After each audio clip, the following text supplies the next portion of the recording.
Hey, everybody, it's Ken. Hey, look who stopped in the office, my good friend, Blair Singer. Hey, Blair. Good to see you, man. Hey, not too close. Yeah, not too close. By the way, check this out. Social distancing. We're practicing it. Don't touch that. So we are making sure that we keep our distances. But Blair texted me this morning, and he's actually working on a deal down the road. And I said, hey, why don't you come by? I'm at the office. I'm actually an investor in that deal. So we haven't talked about it yet, but I would imagine it's going to be a very interesting discussion with what's going on with everything that's happening right now. So first of all, Blair obviously owns properties. He's an investor. He's got cash flowing properties. He's got lots of books. He trains all over the world. He actually helped me significantly do presentations from stage back when I first started with Rich Dad 20 some years ago. I remember we were in New York, and I remember I was scared to death. This is how Robert Kiyosaki does things, by the way. He's right. Like, you remember that? You're up. Yeah, he's you're like, hey, come to New York. So I fly to New York, and I'm a real estate guy, and there's 4,500 people at this place in New York, and he goes, you're up. So I walked up on stage and did my first talk in front of somewhere over 4,000 people. And, I'm sure I fumbled through it horribly. And but afterwards, Blair grabbed me. He said, I've just figured out, how you can make your presentation even better. Basically what you did, and he broke it up into 4 or 5 things, and it was kind of my launch to be able to speak and present and all that. And Blair does that internationally, right? Right, all over the world. Yeah, all over the world. So Blair, real quickly, for those people that don't know you, why don't you give them a 30-second commercial? Yeah, sure, no problem. And because that's exactly one of the things that I do. I've worked with entrepreneurs all over the world for the last 15 years, helping them increase their cash flow through sales, pull their teams together, and get the message out to the world. That's what we were working on. Is you get the ability to present your dream, your mission, your product, your service to the world. So rather than going one-on-one, go one-to-many. And right now in this environment, the ability to go one-to-many is critical. So we've been doing that, in over 15 countries around the world. Years. I know. It's been so fun, honestly, and I've learned so much from you. So first of all, thanks. Literally, guys, this morning I said, hey, you want to come in and do something with us? He said, absolutely. Because usually you're traveling a lot. I ain't traveling now. Yeah, I know. Usually you're all over the world, and hopefully you quarantined yourself, because I don't know, where'd you come back from last? Well, actually, where was I last? I was actually in Germany last. Okay. I was in Germany and was there, and then came back to Ohio to be with my family, and then back here, and then everything just kind of locked down. So we're holding steady. So I know you have a lot of clients all over the world. What are, everybody, you hear a lot of stuff, and we watch a lot of stuff locally. What's happening? What are people saying around the world? Well, people that weren't afraid got afraid. People that were afraid are not afraid anymore. It just depends where you talk to. We have clients in Taiwan, and they're like, what problem? Life is normal back here in Taiwan and in Thailand and places like that. You have other places where like in Italy, where we have clients, members of my team that have been locked up for 6 weeks. You can't get out of your house. In Italy, they got those big problems. Yeah. But the one thing that is true with everybody that we work with is the clear need. You got to pivot right now. If you're not pivoting in your business and in your messaging, who you're talking to, even possibly who your customer is, you could be in very big trouble. Or you could be making the first step into a giant new market for yourself. Either way. Right. Yeah. Well, right.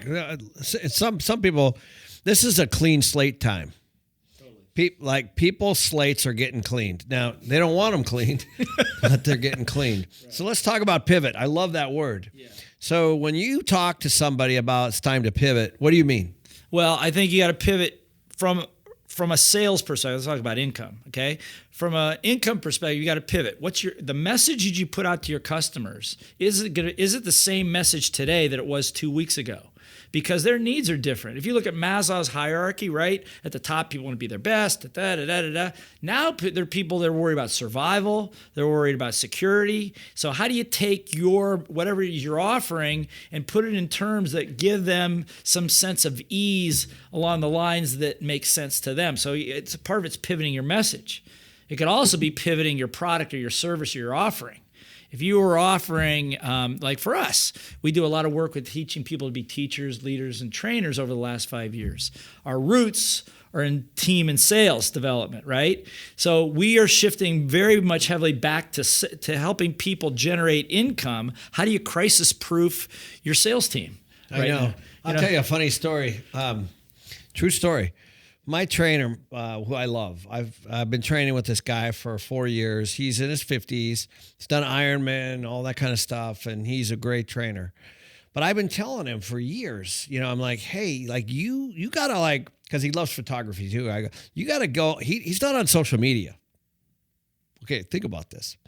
And he's like, wow. I go, dude, you have to, like, you're a trainer. You're not on social media. So I said, he's like, no, I don't need it. Times are good, right? He's got lots of clients. He's busy. He's putting cash in the bank, and, he's traveling, and, and he's in great shape and all those kinds of things. So I saw him yesterday because all the gyms are closed in Arizona. So I said, hey, can you come to my house? We'll just work out at my house. He's like, done. So yesterday he goes, I'm thinking about going on social media. And I'm just like, are you kidding me? Like, and he's like, yeah, because I think then I can start to do short videos on training. I'm like, duh. You know what I mean? Like, everybody has these resistance points, and, and they all come during crisis. So I said, what are you doing? He's like, I'm working at Ace Hardware. He's working at, because a lot of his clients, because training to a lot of people is discretionary. Right. It's $85 an hour. Not everybody has $85 an hour. And so he picked up a part-time job at Ace Hardware. And so then he told me the story. He's like, there's a gym that opened up next door. It was a franchise. And the woman came in, and she was buying some things to put, to put it in the bathroom, like towel bars and things like that, because she had just bought this franchise as a gym.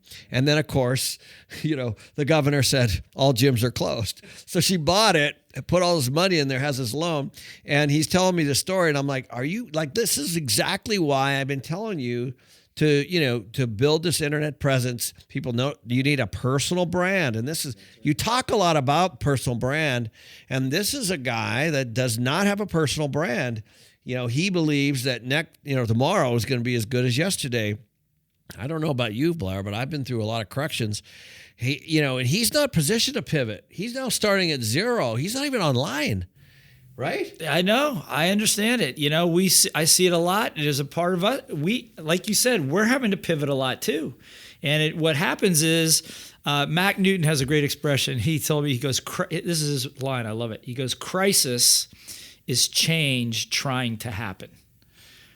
That's a good one, man. That's a writable one. Crisis is change trying to happen. He goes, so what happens is you're always getting invitations to change, but you don't. With your health, with your finance, with your business, all that stuff. Until you get to a point of crisis, like your body gives out, or your health gives out, or your finances give out. Now you better frickin' change. But now you're in a crisis, which is much tougher because your emotion's high, and your intelligence is low, and you don't think clearly. That's a good point. So I know it's a horrible time. You know what I mean? I mean, there's some... But there are solutions. Yeah, there are solutions. And people are in pain, financially, and there's a lot happening. I mean, we're having to retract on a number of things. I know you are too, right? Like, we're here talking, but the truth is we have our own fires going on. Plenty. Right? Plenty of them. That's right. And there's a number of them. And so I don't want you to think that, it's all good all the time. It's not. But I will tell you, we both put things in place to make this a little softer, right? That's right. So when you're talking, because we were just talking before this, you've got one guy, Alfredo, who's got 400,000 followers. You got another guy that's got 2 million followers. Right. So this is the time, guys. This is the time to monetize that. And these are followers, guys. Followers. Like Kiyosaki, I don't know what he's got now. few million Facebook followers. Right. He's hunkering down. I talk to him all the time. I know you do, almost every day. And he's like, this is what I've been talking about. It's horrible to see people go through this, but this is exactly what I was talking about. And this is why we have financial education. This is why we go for cash flow, not capital gains. This is why we do personal development. This is why we try to understand debt. This is why we try to understand taxes, because of what's happening right now. Right? It's a great time to educate. Yeah, well, you have to get educated now because nature, the marketplace, the economy is forcing you to do it. And I think there are things you can do. And I think that if you're an entrepreneur right now, if you got a team, it's time to pull your team together. Okay, if you haven't done that, you pull them together. And then the second thing is, if you're not selling, don't stop selling now. You got to sell more than ever right now. Yeah. Don't cut marketing budgets so that you be creating more exposure now. If you're used to face-to-face selling, you better learn how to work on a camera right now. Pull out your phone and start working on it. So you don't have to be great, but you just have to make that change now. Because here's the thing. Some people will do nothing. They'll just try to hunker down and weather this whole thing. We'll live off their reserves or do whatever, and that's okay. And they'll somewhere down the road, smoke will clear, right? There's other people, they're going to jump right on this thing.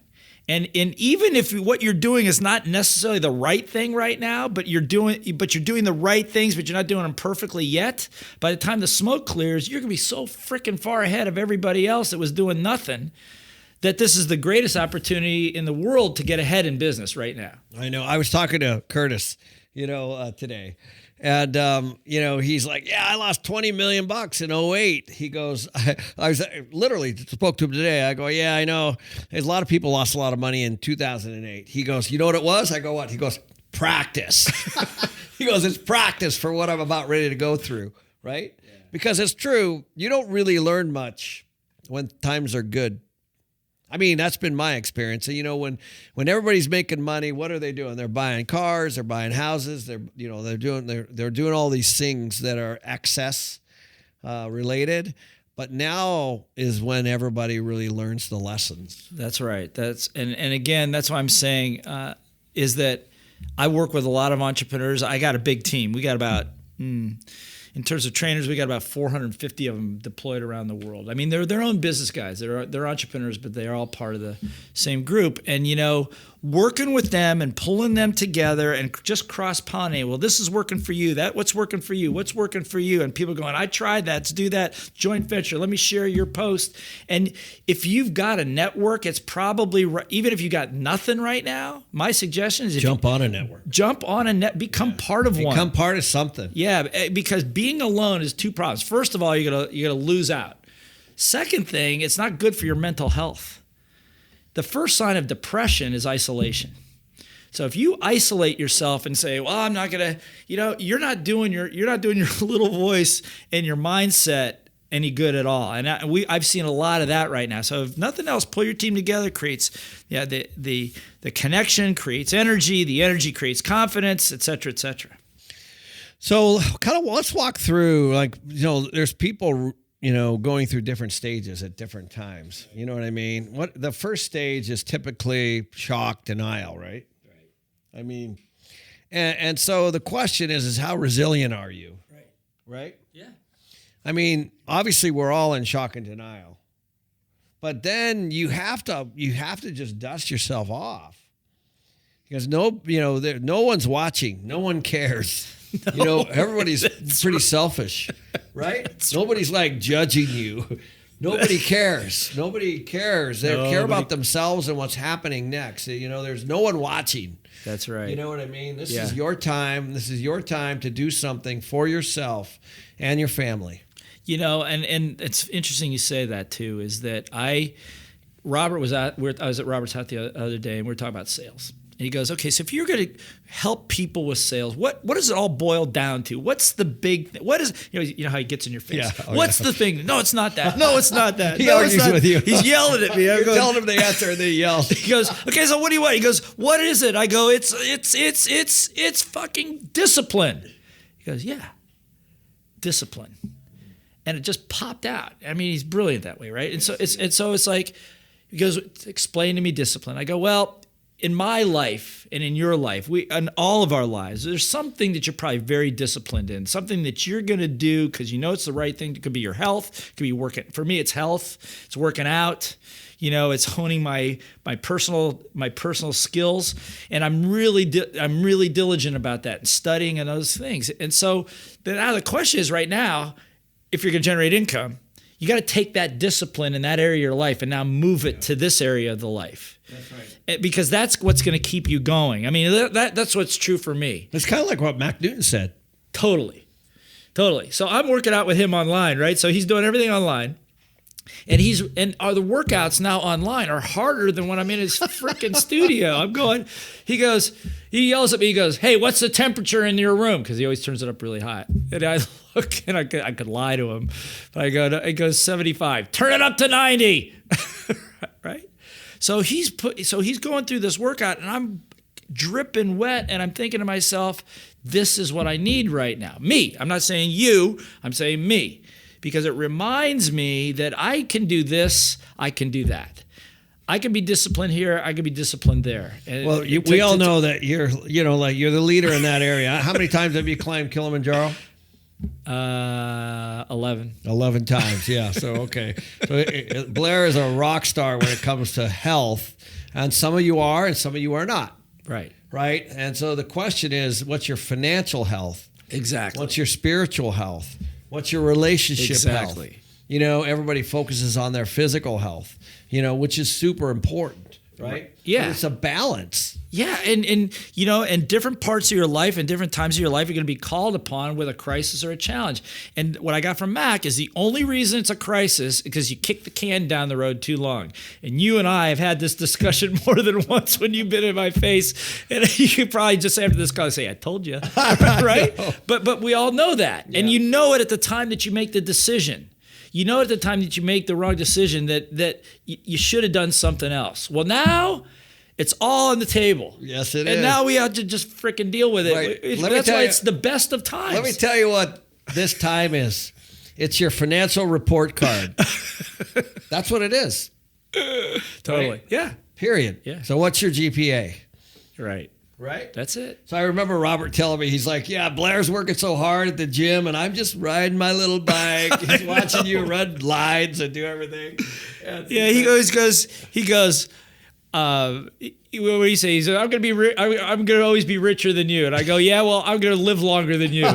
So we got this thing going on back and forth, and right. So we don't want to make light of what's happening, guys. No. But I got to tell you, it's actually a healthy release. I haven't actually talked to Blair since all this happened, and we have friends, family, businesses all in trouble. Yeah, we do. Right. Yeah. And it's everybody's just trying to come together and learn. Right. That's right. And your education is more important than ever. Don't sacrifice your education, because right now the universe, the marketplace, your financial statement is talking to you. What are a couple things people can do today? Well, if you got a business, let's go there. I mean, let's go personal first. Personally, you got to keep your little voice in order, okay? Yes, I mean, because it can go pretty crazy pretty quick. That's why one of the things we've been doing for years is if you don't have a morning routine, you should have a morning routine. Right. Hal Elrod, I believe was his name, wrote the book Miracle Morning. Great book. Yeah, get that and follow that system. I follow it every single morning without fail. This is important, guys, because I now... I get up, let my dogs out, I meditate, I spend time on myself, I spend time on my company. I have a routine that I do every morning. Before I get on email, before I get on text, before I do anything, I knock this out. Yeah. It's super important to set your mind for the day. That's right. Because if you don't, this whole crisis will dictate every action of your day. You'll get up, you'll get right on the internet, and you'll start going right into panic and fear and anxiety and stress. That's right. So you'd have that time. For me, it could take anywhere from 30 minutes to an hour and a half, depending upon Same with me. how I go through it. And sometimes I meditate for 5 minutes, honestly, Right. Me sometimes I meditate longer. Right, exactly. And and then you get a workout somewhere in there. You got to get physical with this thing. Because you're physical, mental, emotional, and spiritual, and they're all hooked together. You change one, you change them all. So and then I have a routine at the end of the day. I sit down and I do a gratitude exercise. Part of my gratitude exercise at the end of the day, list all your wins for the day, no matter how little they are, all those wins, go to bed. Okay, so that's the first thing that I would do. Really important, guys. You By the way, I want to just point out, because I've known you a long time, all of those things that you just mentioned probably took you 10 years to implement. Right? I mean, they sound like, I'm just going to go follow this checklist. No. Like, something came painfully slow. Then it was adopted. Then the next thing was adopted a year later, 2 years later, right? Then we we only read the book. 3 or 4 years ago? Right. You tried this type of meditation or that type of meditation. Guys, don't think that we're just following some checklist and all of a sudden our lives are better. I mean, these are trial and error. That's right. Right. That's right. And the good thing about it is because we're a team and we're friends, Ken goes, "Why try this? Check it out." I go, "Yeah, I'll try that. Check that out." And so we vet the resources together. Yeah, check out this video. Robert probably sends me almost every day a YouTube video. Yeah. I say, this is a book I'm reading. We have a network, and this is the network we're talking about. Your lifeline outside of your house. That's right. Right. You need it, guys. I'll wake up in the morning and I'll have the Rich Dad Advisors, for example. We always have a chain of something going on. Sometimes it's a lot of smart ass stuff, which is always good, makes you laugh. But a lot of times it's super educational because everybody looks at the world a little bit differently. Right, exactly. And what's the business one? So the business one is two things. First of all, you got to create first of all, if you got a team, pull your team together because there's synergy there or there's dysfunction there, one of the two. And right now you need synergy. You need to bring them together, get them to cross-pollinate resources, how they're feeling, what's going on, and give them tasks to do. Give them meaningful things to do. Don't let them sit around. I heard somebody say a real good quote the other day, fear lives in stagnant water. Isn't that a good one? That is, yeah. This is a time for leadership. Yeah, this is it. And right now you're finding the people that can lead. And, so that's number one. Pull your team together. Number two is you must frickin' sell. Don't stop selling. And on top of that is you got to get your team to sell. We've always talked about this for years and years. Everybody on the team must sell. Well, now everybody's got to sell. I mean, in my office, everybody's got a sales quota every day, the number of calls they got to make. Even people, customer service, even my bookkeeper. Okay, I'll just call these people, check in with them. How are they doing? Is there any way we can help them? How can we support them? Right. You've got to keep that flowing out there because... Guys, this is we call them touch points. Right. Yeah. How many times we're not trying to, you're not necessarily trying to sell them on anything. You're trying to keep the relationship. That's right. Let them know your existing clients right now, guys, are gold. Exactly. Right? Gold. Yeah. The other thing is that sometimes when you're selling, in these days, you're not just selling, you're coaching. You're actually coaching your clients. Because some of them, they're sitting on the edge, right? They're like, I don't know what I'm going to do. Yeah. So you're not just selling your product or your service to them. You're actually coaching them. So how's it going on for you? How can I support you? What's going on here? It. I saw this video over here. Can I send it to you? Will that help you? How can I support you? How can I support you? That's it. And I even have people that go, well, I don't have anything to sell. Okay, I'm going to give you one other thing to do. If you don't have anything to sell, go out and help somebody. Just help somebody.